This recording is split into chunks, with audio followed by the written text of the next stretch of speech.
Hello, welcome to Lemon Series, where we talk anything and everything entertainment. I'm, of course, the Lemon himself, Zeke Lemon, and this is my review for Friday Night SmackDown on November 15th, 2024. But before we get into that, let's get the house cleaning out of the way, shall we? I'm going to leave a like, comment below, let me know your thoughts on this week's episode of SmackDown, and, of course, hit that subscribe button as it helps me grow into my YouTube career. I would greatly appreciate it. Now, all that out of the way, let's get into the review, shall we? So, like I said, we've been we're moved from Crown Jewel now, and now we are full throttle into Survivor Series. And I will say this episode of SmackDown was really good. It looks like there's a lot more clear directions. We got the Women's United States Championship tournament going on. Cody Rhodes is now inserted into the Kevin Owens and Randy Orton feud, which is where he should have been this whole entire time. Bloodline stuff is still going very good. It does look like it's going to be Bronson Reed and Seth Rollins as the respective fifth members. And just many other storylines that are very, very interesting. And we'll start off with the end again. And I saw this fun fact online. I don't remember who posted it, that they said like this was like the first time, or like the first time in a really long time, that all three shows on WWE television for the week finished with a women's match. We had the tag team championship match on Raw. We had that 8-women tag on NXT. And now we have this women's championship match between Naomi and Nia Jax. And if you're still someone who's hating on Nia Jax and has not seen the work and progression that she has put in, then you just don't care to ever see that. I honestly think, I was talking about it on Monday, that Damian Priest to me is probably my pick for most improved wrestler of 2024. Nia Jax is right up there too, man. Where they really significant and really made a name for themselves. And Nia Jax have put so much work into that women's title. And like I've been saying for the past few weeks, I think that title may be more important than the women's world title, where that really hasn't been the case up until recently, where I was just like, damn, this match is really, really good. Now, like this match and all the other title matches on here, did I really ever have any doubt that Naomi was going to lose? No. I was very confident that Nia Jax was going to retain, along with the Motor City Machine Guns, along with LA Knight, so on and so forth. And also, they put Naomi in the Women's United States Championship bracket. Now, I don't know if they said, look, if Naomi wins, Nia Jax goes in. I can't recall if commentary ever said that throughout, but once they showed it, I was like, well, they already have Naomi in there, so what's really the point? However, throughout this match, they did implement that one person. I was like, oh my God, they may really do it. And it came from when, I want to say, when Tiffany comes down and Bayley like evens the odds a little bit, and Naomi hits her finisher, that leg drop moonsault that she does off the rope. That's when I was like, oh my God, they may do it. And they also did this amazing spot. I don't know, it was like a reverse crucifix type grab that they were doing, because they were on the top rope and it looked like Nia Jax was going to do just a normal slam off of it, and it's going to be a super slam, but Naomi turns her, and again it looked like Nia Jax landed on her neck, and it was just a really amazing spot. And I thought that was the 1, 2, 3 as well. They did really good as the match progressed to really start me to believe and think that maybe Naomi could win, which I can't say for the other title matches, but this match, it did do that. And I know I was poo-pooing all over it on Raw that we just don't need a women's War Games match. And overall, I still do fully believe that. But I am liking the storylines that we are doing to really spread everyone out post War Games, because we'll talk about it more when we get to the Bloodline stuff too, that, hey, it should just stay 4v4. We shouldn't have to add these fifth members. Everything that we've done just doesn't mean anything. What's the point? Blah, blah, blah, blah, blah. They really mess up the War Games concept. And overall, I don't think they ruined the War Games concept by any means. I just think, War Games needs to be treated like Hell in a Cell. It should only happen when the story calls for it, and it shouldn't be just reside to Survivor Series. It should be on whatever PLE that is coming up. Hell, even a Raw and SmackDown if you want to go crazy with it. Just whenever the story calls for War Games, that's when you should do War Games. And then it should just be the members that are in that fight. And we shouldn't have to look for a fifth member. Overall, I still do think that. However, Survivor Series is not Mania. Survivor Series isn't a closure in the chapter. It is a starting point. in a lot of ways, really, what really seems like what Triple H is trying to do is that the road to WrestleMania, even though the banner's not up, really begins in November, where you really do have a clear direction on where everyone's going. We're getting close to Survivor Series. Bianca and Jade are starting to have some drift in it, which does make me nervous that they may be the final two in the United States tournament, but we'll get to that in a little bit. Naomi and Bayley are now starting to have drift, like, look, you can't trust Io. I saw Monday. You do what you got to do, but just look out for Io because, the damage control stuff, which, again, I love that WWE is doing that.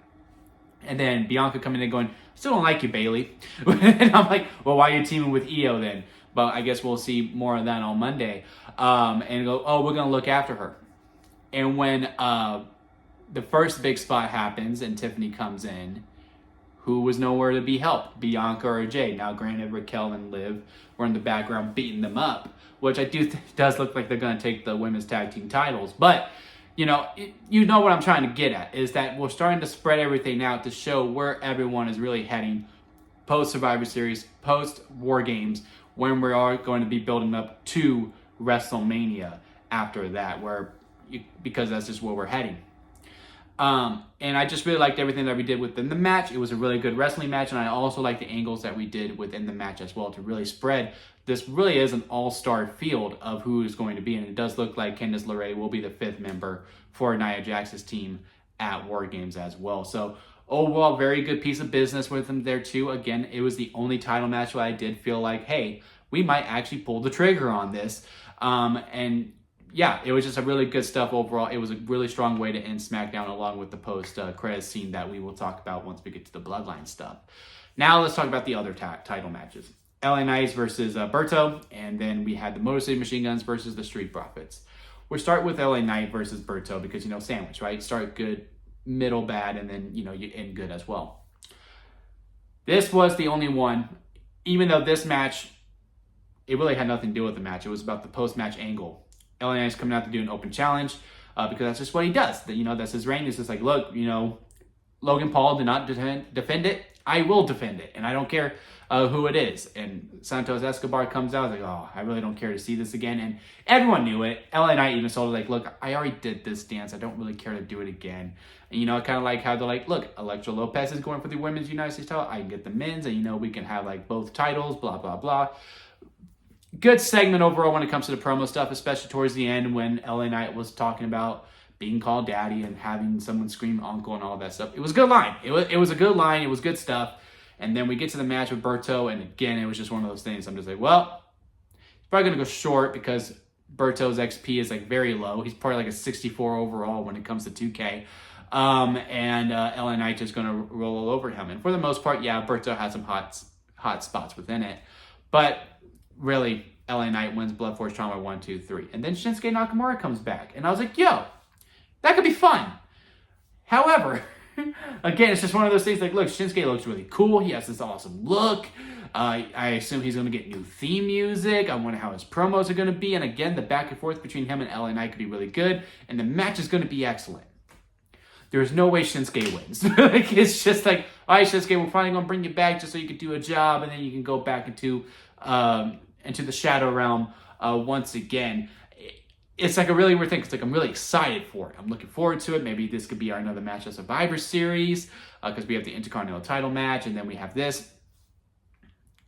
But again, it's just that, well, Shinsuke is not going to win. But it'll be a fun match. It's just one of those things. But the tag team titles, the WWE tag team titles, mostly Machine Guns versus Street Profits. I love how many stories we're implementing to the tag division and is really making it much more interesting. Now, I hated the finish because it was very clear, like, well, we don't want the Street Profits to lose and we don't want to take the titles off of Motor City Machine Guns yet, so we'll do the DQ. And honestly, I honestly could have probably preferred this angle more if Tommaso Ciampa didn't wait, like, 5 minutes that the match was into, and then he was like, you know what, I had enough. Then he goes in. It would have been one thing if he would just came in and wrecked shop when they were like all super fresh and just like, nope, this match isn't happening. I ain't having it unless DIY is in it. Johnny Gargano's coming in. We'll keep teasing that breakup angle. Street Profits showing a little bit of heel tendencies, but I like the story. These new guys who, have never been in WWE before just come straight in because they're friends with the general manager. They established that. way on. Like, look, you know, we've been friends for a long time. I'm glad you guys are finally here. I'm going to give you immediately a #1 contenders title shot for the tag team titles. And they kind of did just jump the line all the way through. And that would piss a lot of people off. Hell, if I was in the Street Profits position, hell, if I was in Tommaso Ciampa's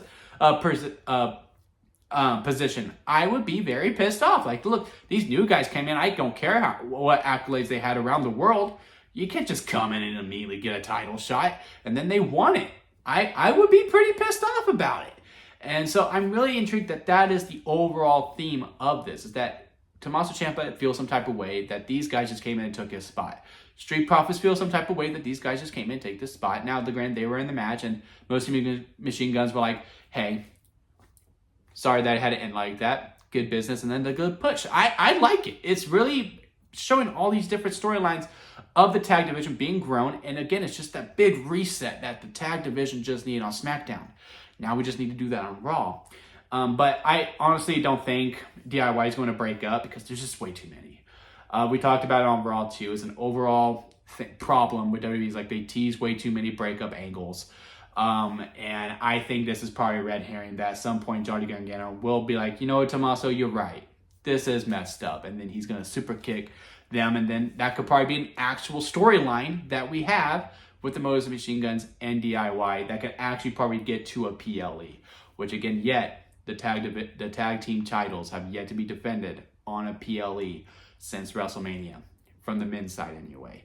And I do think that story does have the tendency to get there. I don't know if it's necessarily Saturday night's main event. It's definitely not Survivor Series. Still too in the early goings of that, but maybe we can get this to the Rumble. Maybe this could be on the Chamber. I would really hope that we get on the PLE before we get to Mania. And but you know, I really liked everything that we did with it. The match was fun for what it was, for like what the 5 minutes that we got. Wasn't a huge fan of the finish, but it all made sense. And again, it pushed forward the narrative with everything that was going on. All right, so that was really all of the title matches. Now let's get into the tournament. The Women's United States Tournament. Bunch of triple threat matches. Got 4 triple threat matches, and then we'll have 2 one-on-one matches in the finals. They face off at Saturday night's main event to crown the first ever Women's United States Champion.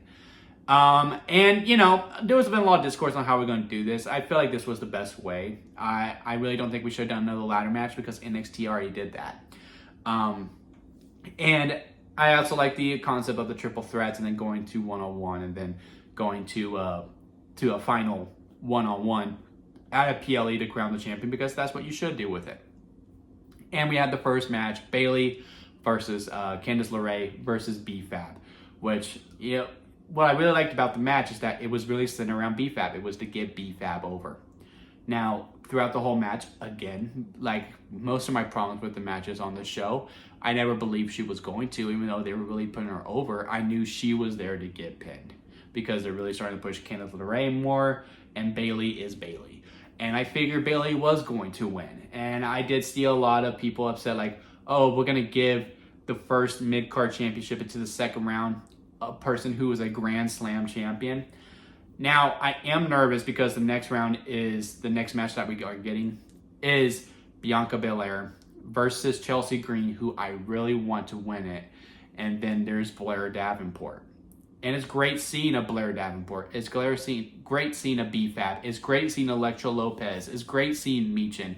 It's great seeing all these women who have been somewhat used, but not used fully. And it does look like this is going to be a SmackDown exclusive title, which I do hope that means the women's tag team titles become exclusive to Raw until the Intercontinental title shows up anyway. Just so that way, you know, there's more focus to those titles. Because if you make the United States title a SmackDown exclusive and then you keep the women's tag team titles on both brands, something's going to give. I guess something is not going to be featured. It's not necessarily one of those women's titles. It could be the main women's title. It could be the WWE title. It could be all these different things. I mean, hell, the WWE champion is basically taking this arc off. And, you know, that's just a testament to how strong the main event scene is right now, is that, look, we don't need the face of the company to be on one of our biggest shows of the year because we have this great Bloodline match. So we don't need a WWE title match. But at the same time, again, it just really feels like, well, one title has to give, which goes back to, well, maybe we introduced this title a little too early. We probably should have saved this for when both shows were 3 hours, and we could have had both, and they both could have culminated at WrestleMania. But hey, well, neither here or there. Bayley moves on, and that's the right choice is what I was trying to get at, because a lot of people were going, well, you can have a Grand Slam champion, move on. This title needs some relevance, and with that, you do need some people who have been there before, who have been champion, and who are really respected to put over those younger talent. BFAB's not there yet. Candice LeRae is going to be a lackey for Nia Jax, so therefore they can't be the first. Can they be a champion later? Absolutely. But to be the first women's United States champion, you need some real, true relevance. Now, do I want Bayley to win the tournament? No. Do I want Bianca Belair to win the tournament? No. Jade Cargill is a really big star. Do I want her to win it? No. Do I want Tiffany Stratton to win it? No. She's already missed Money in the Bank. I want her first title to be a main title. However, I am hoping for a finale where the quarterfinals is Bayley, Chelsea Green. She somehow gets move on. And, my main worry is that we're going to do Bianca Belair versus Jade Cargill, because that'd be round one. And again, there's a story there, and, they're both big names. So therefore the title is all not going to have relevance. They put those two on the tag team titles for a reason, but I am hoping for it to be Bayley, Chelsea Green, Michin, and Naomi in the final four. Because if we do where Chelsea Green then does get the visual pinfall over Bayley, that gives her so much. And then you'd have a Michin beat Naomi. And Chelsea Green and Michin have a program already. They had a feud, they had a dumpster match to end it all when they barely had any time. And they did a great job with it. Or if you do Chelsea Green versus Naomi, where if Chelsea Green can pin both Bayley and Naomi, two actual solidified stars who have won the women's championship before a long while ago, that puts her over, and it gives more prestige to that title. You need those big stars to eat the pins, right? To really give them like, oh, this is a credible champion because she beat this person and she beat this person. Same with Michin. Michin's my number 2 pick. If Michin is to pin Naomi and then to pin Bayley, then it works out. Or if they both pin a big star, then they get here, they have such momentum, then that Saturday night's main event, it does come that unpredictability factor of it, and you do establish a mid-card. Because look, these women beat some solidified champions. So I do think it's necessary for some big stars to win it. I just don't want all the big stars to win it. My main worry is that it's going to be Bayley, Bianca, Jade, and Naomi in the final four, which again, those are 4 big names, and it's really going to put that U.S. title over because all 4 of them won it. Absolutely. But this is supposed to be for the mid-card for women who don't normally get TV time because they're not going to be on the main event scene within the women's championship. So let's go ahead and push it over. I think it was in 2005 when we first introduced the U.S. title, and we had like Eddie Guerrero and Chris Benoit as the final in that tournament. And it was on the first SmackDown pay-per-view. I believe it was called Unforgiven. I could be wrong on that. But they weren't fully established yet, right? Eddie Guerrero has yet to win the WWE title. Chris Benoit has yet to win the World Heavyweight title. They were really respected, but, they weren't those bona fide stars yet. And then they had that match. And again, at the start anyway, that U.S. title did mean something. And I just hope we do that again with this one as well. So I am really looking forward to it. I have my worries on what the final 4 are going to be, but I do have hope that, we do have big star, actual mid-card, and actual big star in the final 4, where those mid-carders can become actual big stars, and again, put some emphasis on that title. Now for our main event angles, we have the Bloodline, and then we have Cody Rhodes. We'll finish off with the Bloodline. We'll kick off with Cody Rhodes here. One of his better promos. It is great now that, we're past the crown jewel stuff. I saw he had the ring on to really sell it still. But he's now past crown jewel. We don't need to worry about this champion versus champion stuff and put another title over. He can now be back with Kevin Owens and Randy Orton. He calls him out. Nick Aldis is like, nope, ain't doing that. We're going to keep him off. And then he's talking about how not letting the inmates run the asylum. But then when Cody goes, bring Kevin Owens here, he goes, fine. And now they're going to go face to face. So looking forward to it. I really don't think this match is going to get added to Survivor Series now. I think they're going to take the time off. Maybe we'll do a a breakup angle next, but great promo. Cody just has this ability to make you feel real. You know what I mean? And it really did feel real for both of them. Like, I actually got lost within it. And it was a really good promo segment. And then Kevin Owens' video package that he did afterwards, when he does it from his car, I really like him. And again, they all just do such a good job on making it feel very, very real, when they really do blur the line between kayfabe and reality. I do hope we do a home invasion angle. And seeing a much more crazier side to Cody than this whole, respect thing, wearing the suits and all that. Just a whole other side. I really wouldn't mind seeing it. And again, I just keep going back to, that report that came out after April's like, Cody Rhodes doesn't have any big stories until Roman Reigns comes back. And that was very evident. And it was just because he was going to mix it up with Roman Reigns. It's because of the repercussions of him teaming with Roman Reigns was going to be. And, this is all leading up to Randy Orton going to go turn heel. I would assume when he comes back, he probably's like, I wouldn't be in this much pain. My kids would not be looking at me so sad. My wife wouldn't be crying every night if it wasn't for Cody Rhodes. And then we can kick off that feud. And then we can just keep it rolling. I just really like everything that we did with it. Now for the Bloodline stuff, where again, now we're back at this point of it doesn't need to be 5-on-5. And that moment where it was just those 4 together, or 8, OG Bloodline, new Bloodline, in the ring at the same time fighting, such a big pop and a big moment. It was a LFG moment, absolutely, for sure. And then Bronson Reed comes in and helps clean house. I like it. And, everyone's like, well, Seth now team with Roman. They're going back on this WrestleMania 40 bill, blah, blah, blah, blah, blah. Let's see what happens afterwards. If this is the catalyst to a start between a Seth Rollins and Roman Reigns program, that will probably happen at WrestleMania. I would assume we're probably going to do Rollins versus Punk at Mania. But that is a good second option if Roman is not going to be mixed in with The Rock and Cody Rhodes at all whatsoever. I think this is probably a starting point for that, where, Rollins is like, look, I'm going to help you win. I'm going to help because I want to beat Bronson Reed. I really don't care for you at all. Stay away from me. I'm not going to be in the same cage with you or nothing. I wouldn't be surprised if the start of the match is like Rollins like, nope, I'm starting because I don't want to be in the cage with him. I want him nowhere near me. Then as soon as the match is over, he's going to do what he said on Raw. He's going to curb stomp Roman Reigns. And then we can kick off that feud. Maybe we do that Saturday night's main event. Maybe we do that at the Rumble. Or again, maybe we hold it off until WrestleMania. Because I do think Roman is leaving after Survivor Series. Which is really going to be interesting how SmackDown goes. Because SmackDown has been so good ever since he's been back. But I guess that's why then you kick off, you go full throttle with Kevin Owens and Cody Rhodes.